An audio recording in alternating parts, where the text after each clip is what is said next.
Hey guys, it's Julian. We recorded today's episode as my transfer was being finalized last week, so you'll notice that some of the dates might be a little bit off. But nonetheless, the outcome is the same, and I'm really, really excited about this move. It's definitely been a crazy week, but for now, enjoy the episode and leave your comments down below. Thanks. You are one of 200 to 300 players that ever got to play with probably the greatest player ever amongst Busquets, Luis Suarez, Jordi Alba. How do you look back at the year plus experience that you just got to go through? It was, a privilege. I think that's what it is. It was a privilege to share a locker room with those guys, see how they are as humans, what their values are, and those types of things. And then on the field, obviously, to play with Leo and those guys is it's tremendous every time you do it. Welcome back to the Player Manager Podcast. We've been gone for a week. I know you didn't even get an episode last week, but we're making up for it by basically breaking some news on this podcast. Julian, I will let you say it. Oh wow. Well, I've been traded once again. Um, yeah, I'm officially no longer an Inter Miami player, and I've now become a loon of A Minnesota loon. United. I'm excited. I think we'll talk about more how this all happened and everything in a little bit, but certainly exciting. Yeah, to come into a team that is doing well in the Western Conference, that seems to have a really good young coach and a really clear style of play where I seem to fit in really well. And um, I'm certainly happy to join and get there and then hit the ground running on the field again. Well, you have first order of business. I'm going to need you to explain to me what a loon is You're the exactly. real American. What is it? Oh, sorry. Yeah. What is a loon? Maybe we can. Oh, it's a bird. I Yeah, didn't know I that. knew that it was a I. bird because it's in Oh, the okay. crest. Yeah. Well. Yes. Well. Yeah. I just for some reason I thought that it was like some nickname that didn't have anything to do with the crest. I feel like I should have learned this watching Planet Earth. It looks like the type of bird that David Attenborough would be explaining that it has some crazy migratory pattern that's under threat. Well, now the migration is you're moving from Miami to Minneapolis. And I think the similarities end with the first letter of the name. So you said we're going to dive into all of this stuff in a second. Obviously we are, but how much do you know about Minneapolis? I mean, because you're going to be moving there, right? Yeah, and I think that's kind of part of the storytelling a little bit already because we weren't really blindsided by this, right? It's not a trade where Miami just called me up and said, "Hey, you're going to Minnesota." It was more of the case where a while ago, honestly, as things unfolded in the off season and as rumors swirled, I think Minnesota approached my agent um, originally to see if they could reach out to me. They had spoken to Miami, and kind of introduce Minnesota to me in a sense, or to me and my wife, really. And that's how it all started. Initially, it wasn't really a place we wanted to go. I think it's very well known that we wanted to stay on the East Coast, in the Eastern Conference, just because that's where all our family is. My family's in Germany, but my wife's family and friends and everything, and we wanted to continue to have that connection. And that's why initially, we kind of didn't really engage much, but we also never really shut it down. Just because the interest was there, and it's always good to have a team that really wants you. And I was watching them a little bit to start the season, so I kind of got a feel for what they're like on the field.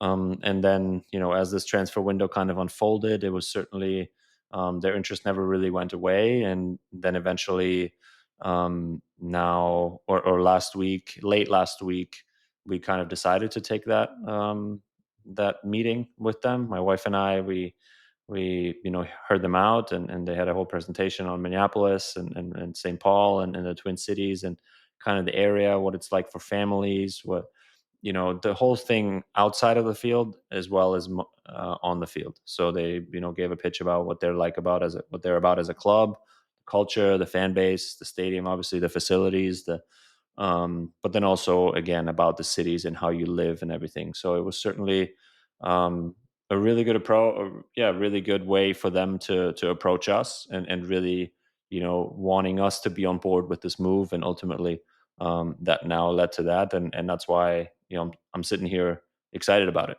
If it wasn't the case, I would probably be talking a little bit differently, but I'm genuinely excited about the opportunity for me to be on the field in a good fit, and I think for us to have another city that will be a good fit off the field. And how does that work? Do they put a PowerPoint together? Like, is this a Google Yes. slide that they're really? So was it like the checkerboard transition where you go, oh, this club, this is the one for me.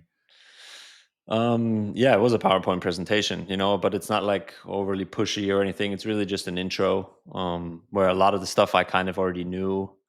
Obviously, who the people are in the club, what the coach is, and what system they play, and those types of things. I already knew about that. It was nice to see some of the things that you don't really see in public. Like how their family relations team, takes care of families, or what resources they have for families like us that they think, okay, we could live here, here, here. They would help us connect with doctors, with schools right away, like all those types of things that it was nice to see that being in place of how they take care of families and what different things they already gone through with other players. So it was a lot about that too, but then also about pretty much detailed about what the system is like, what the coach is like, how he likes to work, what the schedule is like.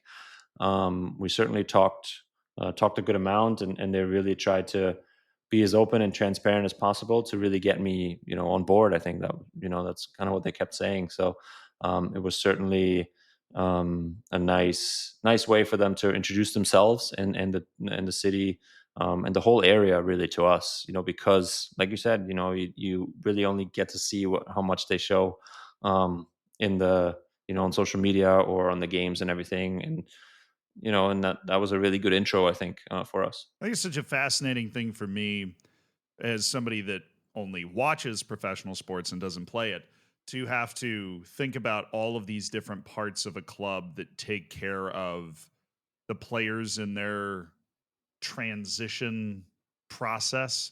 Like, Yep. how many how many employees alone are dedicated to making sure that you guys are able to quickly find a place to live? It's like, how fast does this have to happen? Well, I think there's certain mechanisms in place for the CBA where the Oh, for the collective bargaining, that makes yeah, but sense. you get a Okay, certain amount of days, like in a hotel, and that's where they put you at first and all that stuff. But I think really? MLS teams usually have 1 to 2 people just there for player liaisons that kind of take care of relocation and everything. It depends from club to club. Some clubs more, some clubs less. I think Columbus was probably, and I think now Minnesota is probably one of the bigger departments in terms of family care, with about 3 or 4 people, I think. So they have different roles where one of them only worries about maybe the wives and the kids on game days and stuff, and the others more about the player and the player relocation, and talks us through schedules and picks us up from the airport, those types of things. So I'm sure in other teams and other leagues, obviously as the teams get bigger, like in the NFL, for example, that number only goes up and up in terms of who is helping players. But it's a lot to deal with. It's a lot of planning, a lot of organizing, a lot of figuring things out, because I don't know. I Like I said, I didn't know anything about where, what, and how to live in Minnesota. And by having introductions like that presentation, it's a good start. And then you kind of go out from there. Then you talk to other players on the team. You talk to realtors. Maybe they kind of connect you, but they're certainly the first type of people that then connect you or help you move through the different stages, and ultimately get you set up. Obviously, the big part of this that you mentioned, to kind of go back to the beginning, is that unlike some of the trades that you've experienced, which Yeah. much more difficult, Yeah. you kind of had a feeling that this was coming. So how did that process work? Was this a Julian Gressel trade request? Like, what was going on with that? Who do you talk to, or how do you see the writing on the wall?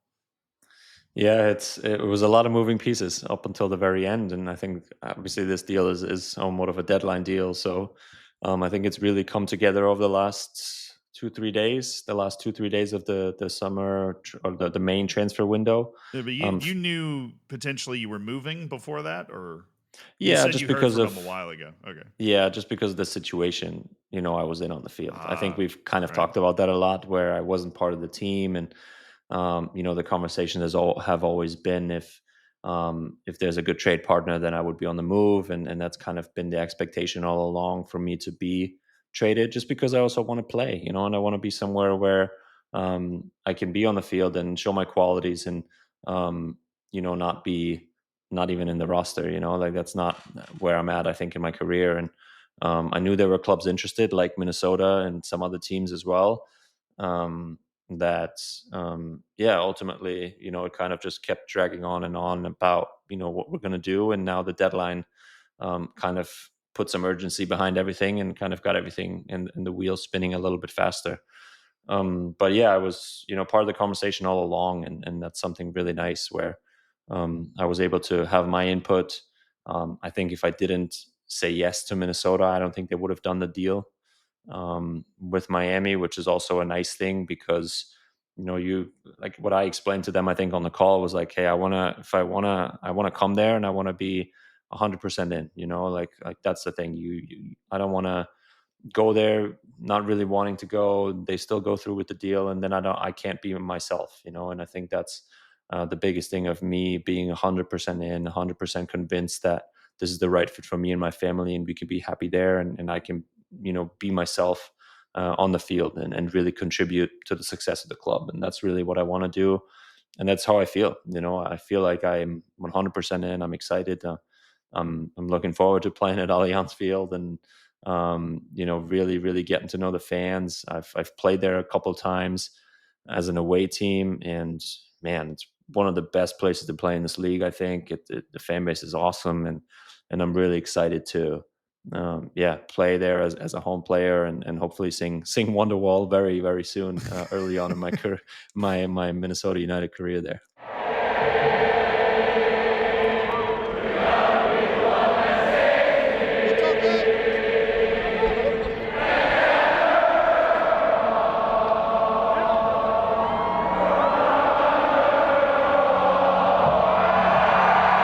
You said the deal kind of took place over the last couple of days. You walked us through the process of you and your wife kind of going to this, I'm assuming, well, you said wonderful PowerPoint presentation. Yeah. But what other parts go into, and I'm sorry I'm digging into all this, but it's just so tremendously interesting because we are now a podcast in the middle of a trade. Yeah. What else goes into like it taking shape? Does it start with you get a call from your agent who says, "Hey, this Minnesota stuff's really serious. They might be able to get this trade done," or do you hear it from, I don't know, Javier Mascherano? Who's this news come from that you go, okay, over the last couple of days, something may happen? I think it's continuous conversations with my agent and the club here in Miami, where I really got the sense that they wanted to trade me before the deadline. They didn't want to sit on my salary and my roster spot for a lot longer. So they wanted to free up that space so they could make some other signings. I obviously don't know what their plans are, but I wasn't in the plans of Javier Mascherano, and that's something I think that it was known to me for a while. That is, known to everybody, really, because I haven't played a single second. So there were certainly, you know, I don't know, tells, I guess you call them, and conversations that, if there's something coming up, then I would be on the move. And ultimately, conversations started to happen more and more, and my situation didn't change in terms of me getting more on the field. So that's why Miami also wanted to pursue more and more options of trading me. And ultimately, I wanted to be part of the conversation at the end of the day, where I didn't want to be in a situation where they make the decision for me as well. So I wanted to have a say in it, and that's why we ended up listening to or offers like Minnesota, where they would introduce the club in the city and all those things. And um really then made the best decision that we could in the moment, with the best team, I think, that could, yes, maybe make it, or definitely make it work with Miami, where they felt comfortable with the deal, and with myself as well, where we felt comfortable, and we feel now actually really good about the deal. How do you tell your family that you're moving? Well, my wife was part of the whole conversation from the very Yeah, start, that's true. so it's not like I just out of the blue say, hey, babe, Yeah. we're going to Minnesota. Like, But is no, it like like after the meeting, do you come out and you just look at her and you're like, I think that's what we're doing? Or does it, you need to go sit and stare out at the water for an hour and then come to a decision? Like, how does it work? no, I think you talk through a lot of different scenarios. You talk through a lot of different things, and especially for us, we're family minded and family focused, and putting our little girls, 4.5-year old and almost 2-year old, like it's not easy, to make this move. So I could never make a decision like this on my own. And she was certainly part of this, and she saw obviously how much they wanted us or wanted me as a player, which she saw also how I have been over the last couple of months while not playing. So she saw that aspect, that I was struggling. Like, I'm not going to lie, I was struggling. Every weekend is difficult when you're not on the field, and that's what you work for every single day. So she saw that piece, and really liked obviously how they value me in Minnesota, and also liked the fact that they have these player care things that maybe Miami doesn't have, and there's just a different club environment where um, it maybe is a little bit more like Columbus, and in a sense, the Columbus Crew, like a smaller town, a smaller market, but really loyal and good fans, and a really good club with a good culture, and just totally different than what Inter Miami I think is, which is not good or bad. It's just different, and that's why she ultimately saw the positives of it all as well. And yes, moving is going to suck a little bit, and we're going to have to get through some tough times and difficult decisions, and difficult moments. But at the end of the day, I think we'll do it together, and that was a big part of why we, yeah, agreed to doing it with Minnesota. Well, then what's the decision that you're looking forward to making the most? And what's the one you're looking forward to making the least as a part of this trade move? I feel like I'm in a press conference now. That's like a Yeah, hard hitting, that's a I'm hard hitting sorry. question. Yeah. No, this is definitely, but this is like, I don't know. I mean, there's so many layers, right? There's so many layers. It's one, it's the, I'm gonna get to Minnesota soon. Hopefully, be part of the team this weekend, and really try and get accustomed to everything right away. I think my family will stay here in South Florida for a little bit longer, just because school is still going on, and then they'll come later. So I have some time there alone to really look at houses to rent and schools, for the girls when they get there in the summer, and really, like, you just kind of go step by step, honestly. Like, you try and check off the big ticket items: house, school, cars, like when to move things, what to move, all these things. And then you just kind of, you adjust as things happen, as they don't happen, and you just kind of try and play at the same time, and try and really get accustomed to a new system, a new club, a new culture, new teammates, all that stuff. But it wouldn't be. That's why I'm saying it would be different if I wasn't as excited to go. Like, it'd be different if I was forced to go, because then everything feels a little bit more tedious and a little bit tougher. But this way, I know what we're kind of getting into, because of the homework that we've done over the last few days, and certainly feel good, and just try and, I think, try and find a house, try and find schools, and then everything else will kind of take care of itself, I think. So have you had you mentioned this kind of offhand, but I didn't think of it until now as part of the transition process that in a couple of days from us recording this, you're going to be in a new dressing room, a new locker room with a completely different group of guys, new coaching Yeah. staff, whatever. Have any of them DM'd you? Have you had a phone call with the coach? Like, hey, do you know who some of these guys are? Right? You said you watched the team a couple times. Yeah, I know some of the guys obviously from playing against them.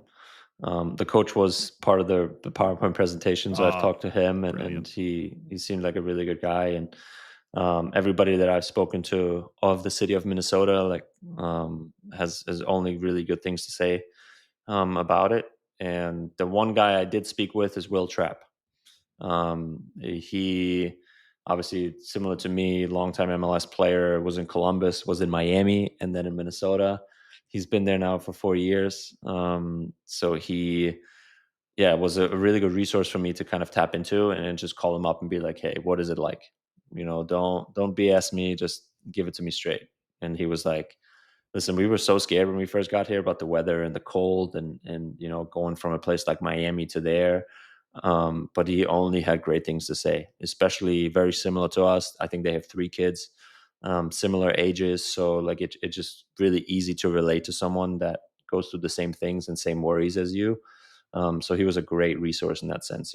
They love it in Minnesota, and that made me feel really comfortable and really, really confident that it could be a good fit for us. And he also talked very highly of the culture of the club, the players that are there, the squad that they have, the togetherness that they have, and the coach as well. And that really reassured me of kind of the feeling that I got during those PowerPoint presentations or PowerPoint presentation and the conversations I had with the club officials that it seems like they're really, really who they're presenting themselves as.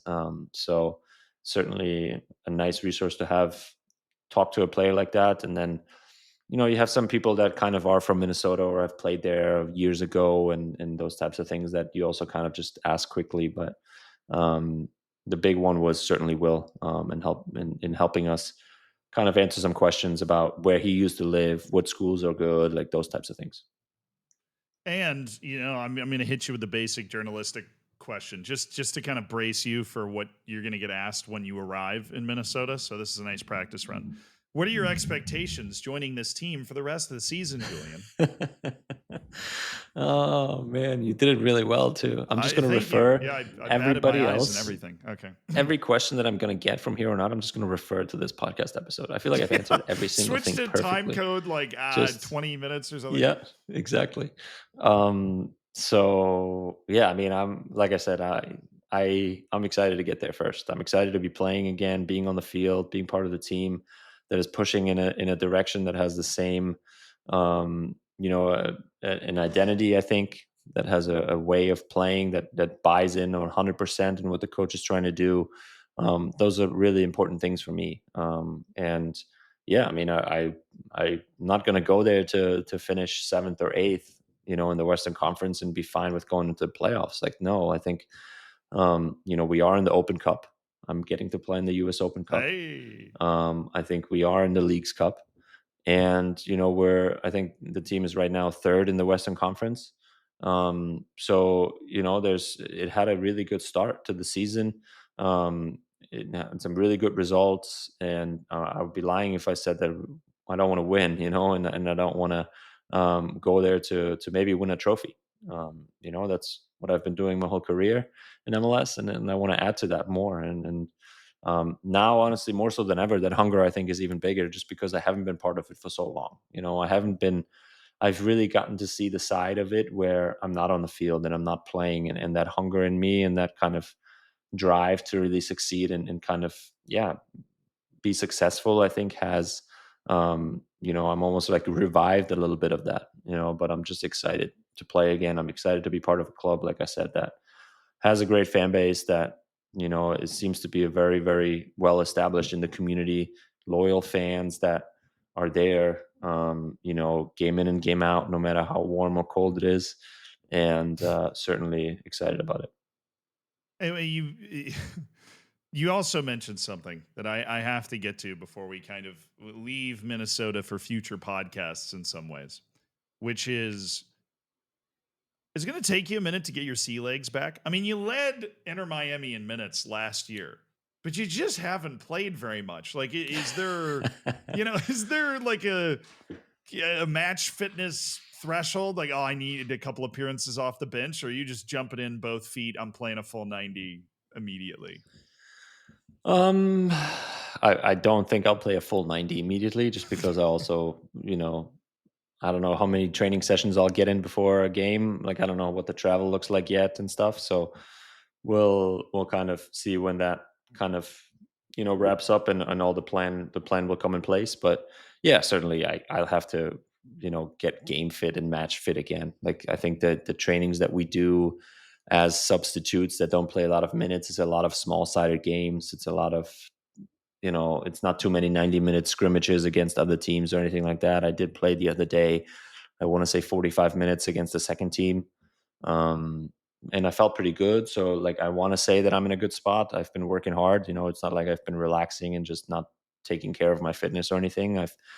As we talk about this, I've kind of felt like there might be something coming for me. So I wanted to stay fit and ready for whatever's next.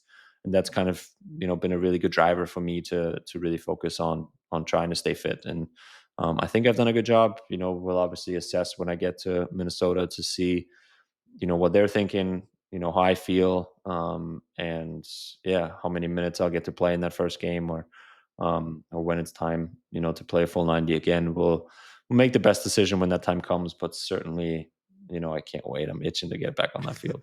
Well, on that note, I just wanted to catch you up on your new schedule. You have Austin on the road. That's the first, assuming you don't get involved this weekend. I You hope. would, I hope I do.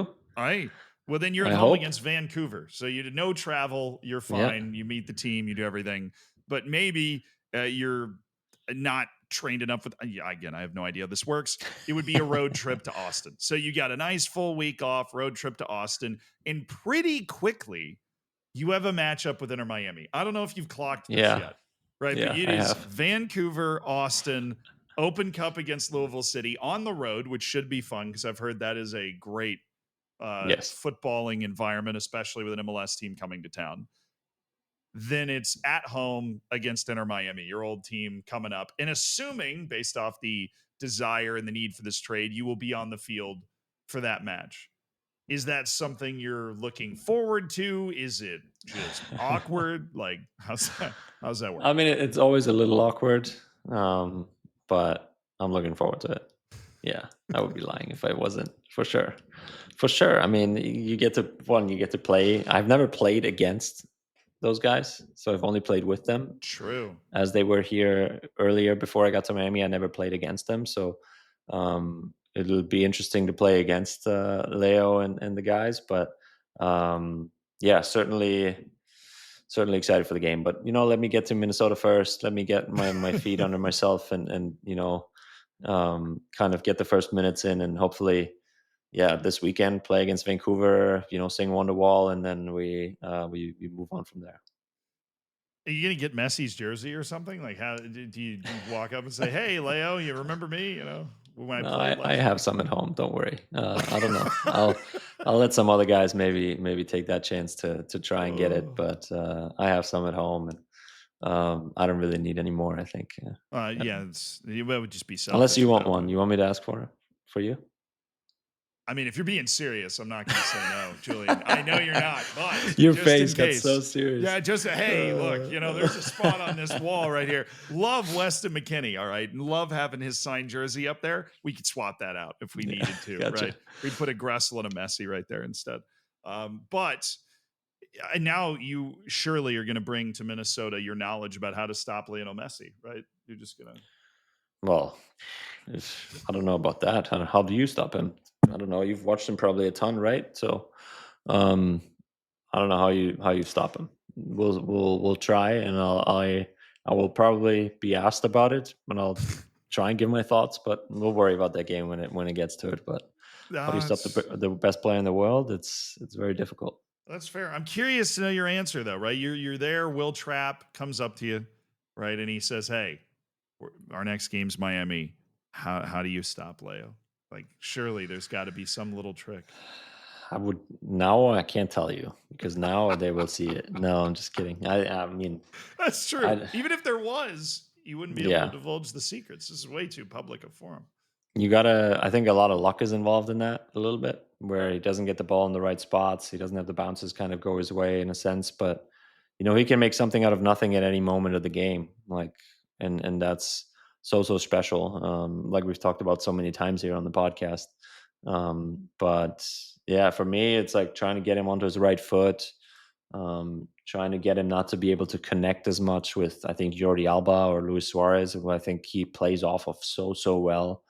um, and they're just instinctively playing so well together, and that's obviously, I think, the combination between all of them is really the tough part to deal with, because it's not just Leo, but Leo can do it on his own, obviously, but um, it's the combination between all of them. So certainly been blessed to obviously play with him and be part of part of that team last year, and part of kind of his inner circle in a sense. I could call myself a teammate of Leo Messi's for the rest of my life, which is cool.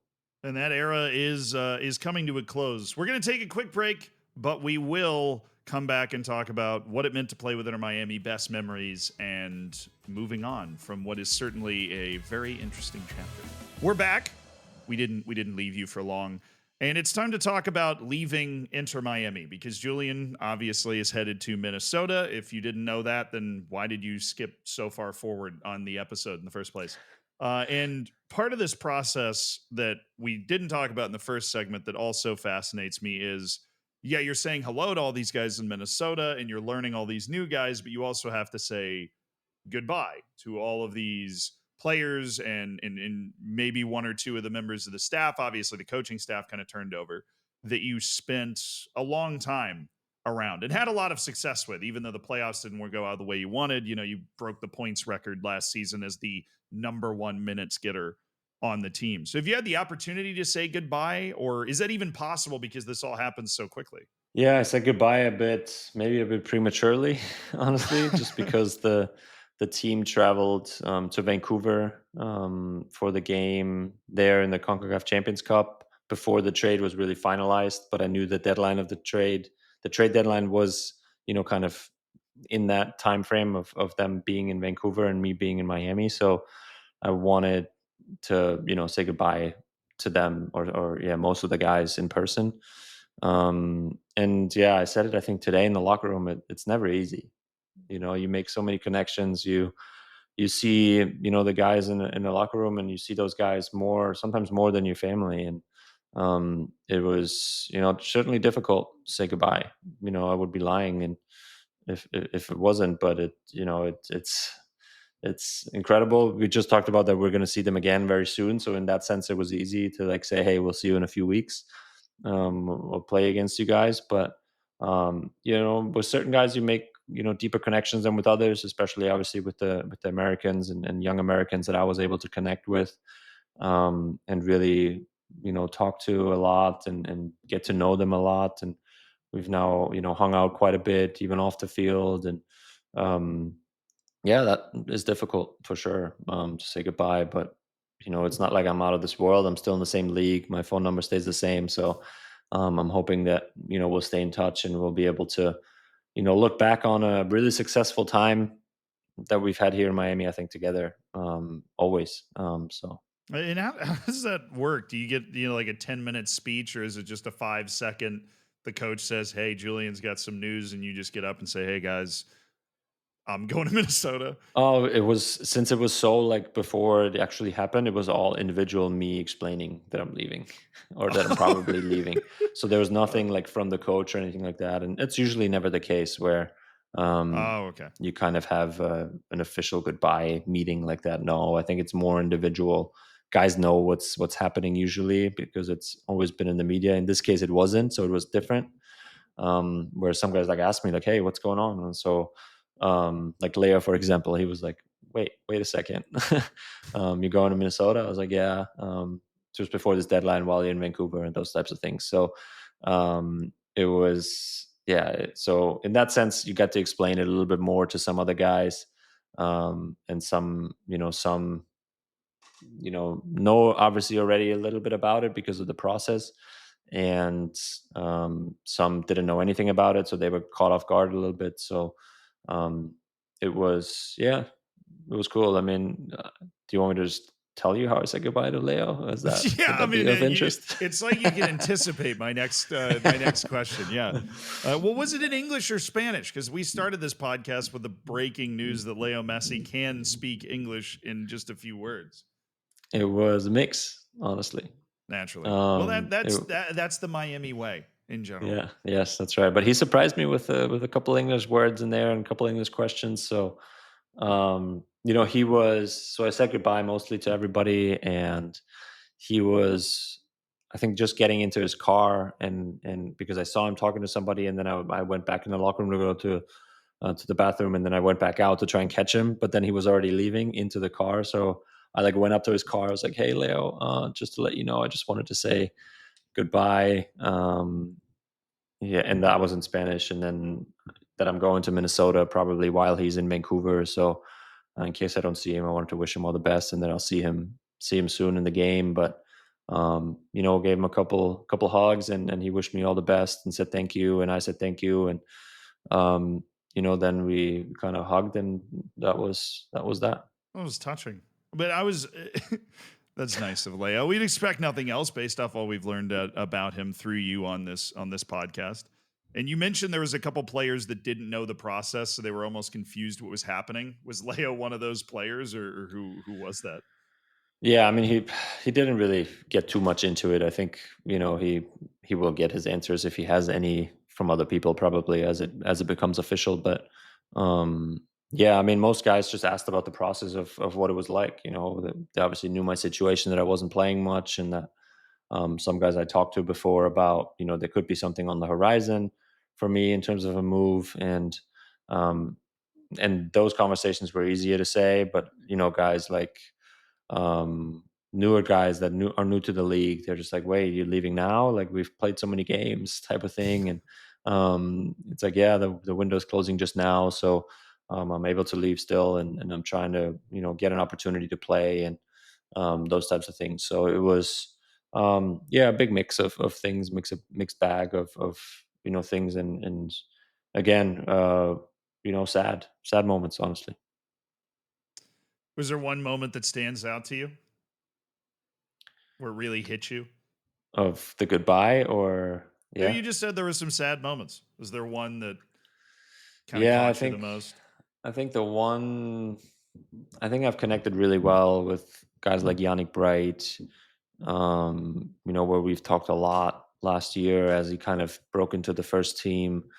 We have the same agent as well, so he's every time my agent's in town, he usually stays here at my house. So Yannick always comes over, and we're able to connect more on a deeper level in a sense a lot. And he's asked me so many good questions over the year, and we've had so many good conversations about everything, really, life, the teams, the how it's I've seen different teams, and this team, his career, where it's going to go, and what he wants to do with it, and all those types of things. So um that one was a tough one, I think, just to kind of, it's like I was kind of his dad a little bit in the club, like, as weird as that sounds. But you kind of say goodbye, to somebody that you mentor, in a way, and that certainly, I really enjoyed that because I was in his shoes where I got thrown on the field, not really knowing what's going on, and he's been amazing. So he's had a really good start to his career, and I'm excited to where it's going,